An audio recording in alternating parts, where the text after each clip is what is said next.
Good morning, good evening, and good day. Thank you so much for watching Attack Power Gaming. Today, we hop into the next episode of our How to Play series with the 20th Panzer. If you enjoy this content, please hit that like button, drop a comment, and subscribe for more Steel Division 2 content. Let's dive right in.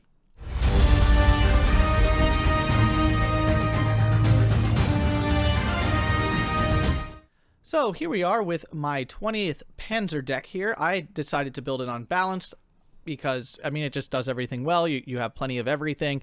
This, as if you haven't seen the video of my favorite beginner decks, this is one of them and has been a staple since the start of the game. This is one of the original divisions and has been a top player for a long time. So let's start right up here with the infantry, of course. And we have a nice variety of standard German infantry with our Panzer Grenadiers, lots of them. So I have basically all the Panzer Grenadiers I can take except for the DP version, okay? And what makes Panzer, one thing I do get asked sometimes, what makes Panzer Grenadiers better than just Grenadiers is the double machine gun. That's the difference. Panzer Grenadiers have 2 machine guns while regular Grenadiers have 1. And that's a huge difference. I know it doesn't sound like a big difference, but it's a massive difference. Double machine gun suppress things really fast. 1 machine gun, it just doesn't. So that's the difference.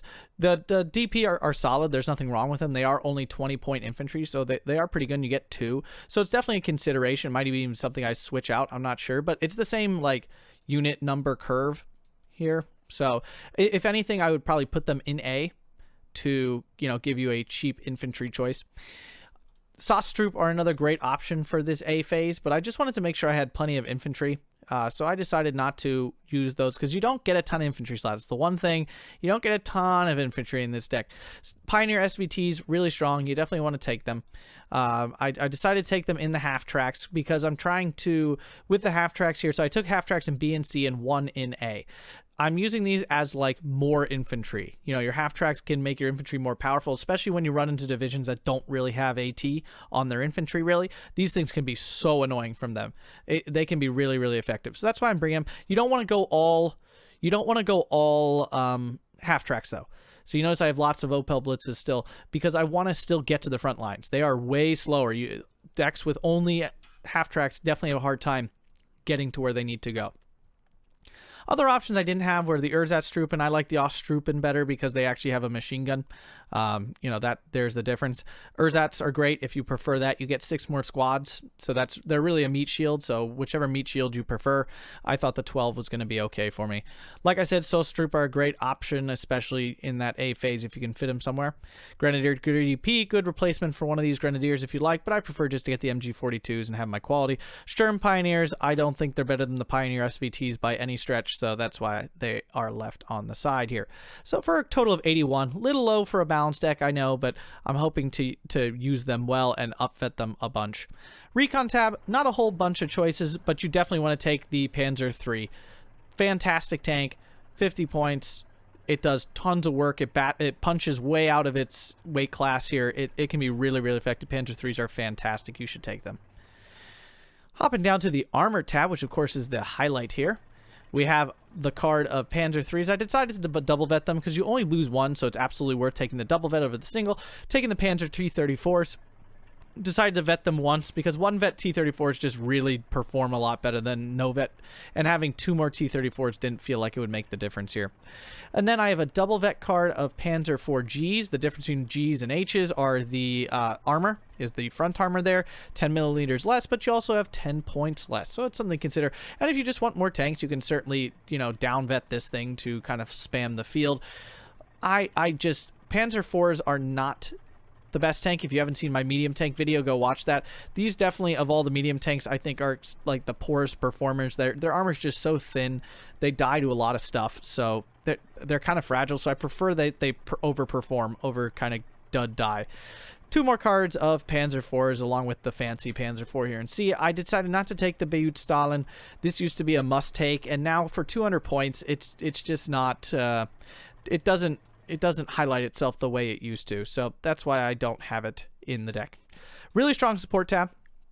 You have lots of these Panzer IVs and IIIs with the HE weapons. These are actually really good. They perform really well. I decided to bring mine in B just to have them for a long time. I was noticing I never brought them in A, even though I could and maybe should. So these are good in A or B. It's up to you. I have 2 cards of MG42s. Want to have lots of these to really cover the field. Flammenwerfers, of course, a Commandant, and a supply truck.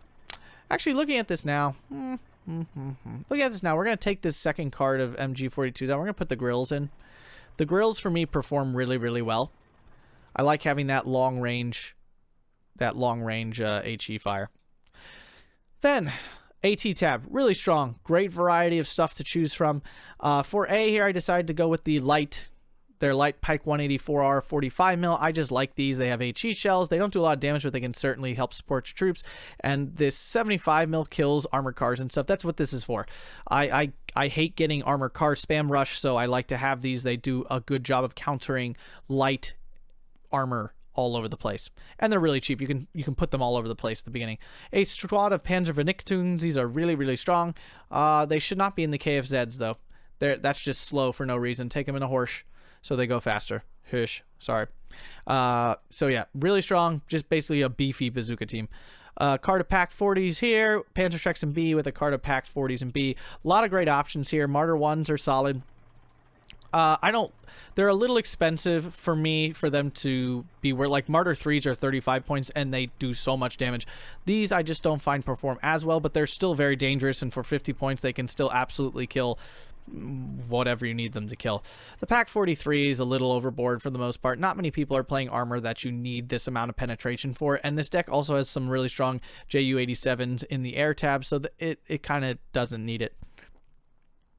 AA tab is absolutely fabulous. You get 2 cards of Flak 37s. By now you should have seen the comparison of the best AA in the game, and as I mentioned, medium AA like this is the best you can get. And also 2 cards of Flak 4188mm. These function as both your AA, like heavy AA, and then anti-tank guns as well. Artillery tab, super strong. You get half-track mortars, which are fantastic because they have the radios, so they're super duper accurate. Werfrahmen 280mm. These are basically like an off map on wheels that can, as long as you can keep reloading them, can keep firing. Super dangerous, does tons of damage. And I decided to take a card of 150 mils because lately I've been getting RD spammed a lot. So I decided to bring in these. I also strongly suggest these SK-18s if you can fit them in. They are super accurate because they're really long barrel and can really lay down some good counter battery fire. But unfortunately, I did not fit them here. I had this like 1 point. I really wanted the Panzer 3s over the SK-18s. I don't want to go nuts. But you can definitely go super arty heavy in this deck. And then their air tab, which is definitely one of the weakest things about it, specifically because their fighters are bad. You only get this card of BF-109 G2s, which are not super great. They're really fast, but they die easily, so you have to be very careful with them. And then you could take these ME-410 day ones, but their maneuverability is terrible, and anyone who actually like maneuvers their planes around, this guy's going to miss and he's going to get killed. So I don't love taking them, but they're definitely an option. They can kill planes. You get really strong Ju-87 D5s, which are the cluster bombers that kill everything, and then you get a nice card of BF-109. You know, you get a bunch of these ground attack planes, which are really strong because they're so fast. So you can I definitely suggest you take the 250 kilogram bomb over the 450 kilogram bombs because they just don't do a lot of damage. These things can actually kill stuff like an AT gun or something. So this is the 20th Panzer balance build, and again, because this deck is so it doesn't have any significant weaknesses, you can definitely build this in a lot of different ways, and you can go really arty heavy. You can you know, I'd love to get another card of infantry, but 4 points is really expensive, so you know that gets tough. But a lot of great options and a lot of ways to build this deck. This is how I'm going with mine, and I'll see you in the battle. If you enjoyed this content, please hit that subscribe button and have a fantastic day.